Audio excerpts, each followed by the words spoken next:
Bonjour à toutes et à tous, bienvenue sur votre chaîne d'information régionale en ce lundi 17 juin. C'est Grand Littoral TV, voici le journal de la rédaction. En ce début de semaine, d'abord vos prévisions météo et de bonnes nouvelles à vous annoncer. Une belle journée, une belle semaine s'annonce avec du soleil au rendez-vous partout, du littoral à l'intérieur des terres, dans la Flandre ou l'Audomarois, parfois quelques voiles nuageux sans gravité. Le ciel sera bien dégagé aujourd'hui avec des températures de saison, 22 degrés à Saint-Omer, 19 à Calais et Dunkerque, 18 à Boulogne et le Touquet. La météo complète après ce journal. À la une, d'abord à Dunkerque, depuis 2 semaines, la ville a mis en place une brigade de nuit au sein de sa police municipale. 16 agents spécialement dédiés aux activités et interventions nocturnes pour assurer la sécurité des habitants 24 heures sur 24.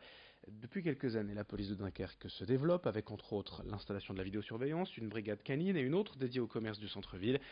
Mais depuis le 1er juin, cette équipe de nuit a déjà mené plus d'une centaine d'interventions et bien différentes d'ailleurs de celles réalisées le jour. Selon la municipalité, la sécurité était une vraie demande des habitants ces dernières années dans certains secteurs de la ville. Explication complémentaire sur place à Dunkerque au micro de Corentin Escaillé. Je pense qu'à un moment donné, une ville de cette importance doit se doter d'un outil H24. Et c'est vrai que la nuit, on avait beaucoup d'affaires qui n'étaient pas traitées, qui étaient relevées par les habitants, pour lesquelles on ne pouvait pas répondre.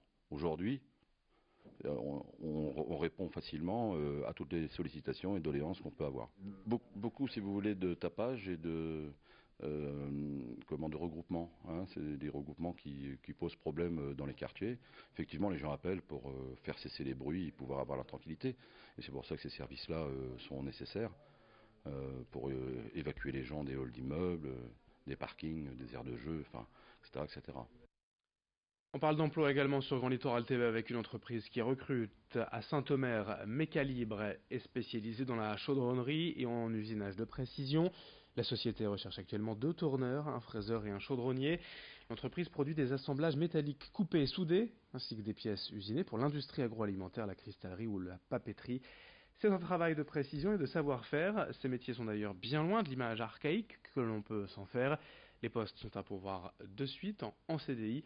Explication sur place avec le patron Guillaume Bourdon, rencontré par Marine Kijek. Pour les personnes déjà en poste, il faut être chaudronnier ou tourneur fraiseur tradi.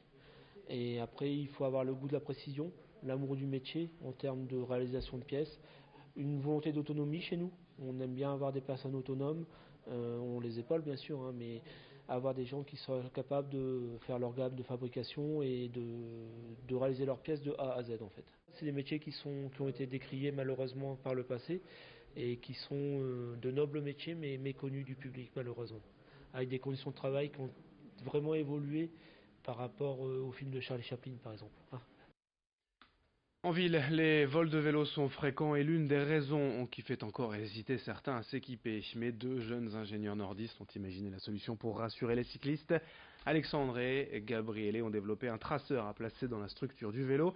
Celui-ci est relié à une application permettant de connaître la localisation exacte du vélo. La batterie du traceur offre près d'1 an d'autonomie, ce qui est largement suffisant pour suivre son vélo en cas de vol et prévenir la police. À terme, les jeunes entrepreneurs imaginent développer leur idée sur tous les produits de valeur que l'on peut imaginer. Leur dispositif sera disponible à la vente en fin d'année, voire début 2020, mais des précommandes sont déjà possibles sur leur site web. Présentation au micro de Rémi Desromeaux.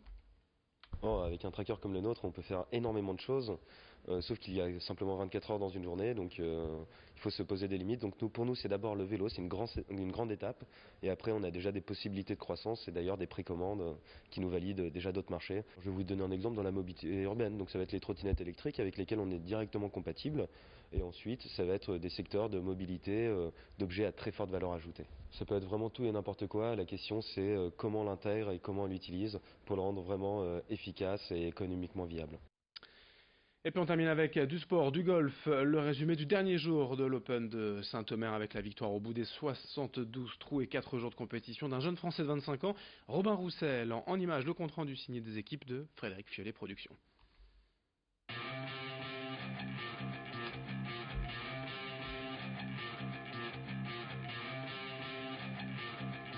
Un dernier putt, certainement le plus facile de sa longue journée, pour une première victoire sur le Challenge Tour. À 25 ans, Robin Roussel inscrit son nom au palmarès de l'Open des Hauts-de-France Pas-de-Calais, après 3 jours de compétition qu'il aura maîtrisé de bout en bout. Ce qui le rend encore plus beau, c'est qu'il y avait Richard Bland qui a fait une super partie aussi. C'était serré jusqu'à mon dernier coup du 18. Ouais, je sais pas trop quoi vous dire là de suite, mais forcément je suis hyper content. Je pense à tous les gens qui me soutiennent, qui m'ont soutenu, qui me soutiendront encore. Je pense à mon frère qui est là, qui a fait la route pour venir, tous les gens qui sont là, c'était top. Au matin de ce 4e tour, le Français était le seul des 17 tricolores encore engagés à prétendre à la victoire finale. Rapidement, il se débarrassait de l'un de ses adversaires majeurs, le Néerlandais Dan Huizing, impérial pendant les 3 premiers jours du tournoi, mais hors du coup ce dimanche. Son seul opposant aura finalement été l'Anglais Richard Bland, auteur d'un eagle au 9, qui le ramenait alors à un petit coup de la tête seulement. Mais Robin Roussel allait tenir bon jusqu'au bout, ne concédant jamais le moindre bogey. Au 18, il arrive avec un seul petit coup d'avance sur Richard Bland. La menace d'un play-off se fait toujours sentir. Une menace qu'il éteint aussitôt avec un magnifique coup de fer qui place la balle au pied du drapeau. Son dernier putt, synonyme de birdie, lui offre donc la victoire. Après 3 top 10 cette saison, Roussel goûte enfin à la victoire sur le Challenge Tour, dont le leader reste un autre Français, Antoine Rosner. Voilà pour le résumé de cette compétition de l'Open de golf de Saint-Omer, le Hauts-de-France-Pas-de-Calais Open sur le parcours du Val durant 4 jours et la victoire du Français Robin Roussel. Fin de cette édition sur Grand Littoral TV. Dans un instant à suivre vos prévisions météo, d'autres infos et on se retrouve dès le prochain quart d'heure pour de nouvelles images et de nouvelles informations. Très bonne journée à toutes et à tous ensemble sur Grand Littoral TV.